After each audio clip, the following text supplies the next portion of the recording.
Hey everyone, Rob Little Enterprises got a brand new product for you. This is a dust collector hose sling or hanger. When we installed our CNC router, we needed a way to suspend the dust collection hose, and I have one up here right now.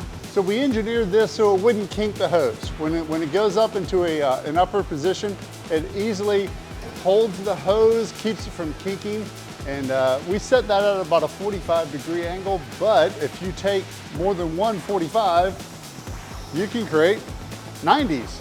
And so these are designed so you can hang it just the way that's being hung from hooks, or if you need to mount this to the wall, real easy, just put some screws and some washers and mount that to the wall, and now you've got a wall mount hanger for your dust collection hose. So this is for a standard 4-inch, but if you need something different, like a 6-inch, or you need an 8-inch or 12-inch, just let us know, and we can print you one that's different. These are made from industrial grade ABS plastic. As a matter of fact, we're transitioning all of our prints to US made American filament. These guys are making 3D printer filament in Alabama. So super excited about manufacturing in America using American products to support all these American businesses out there. So if you want them, they're on our website.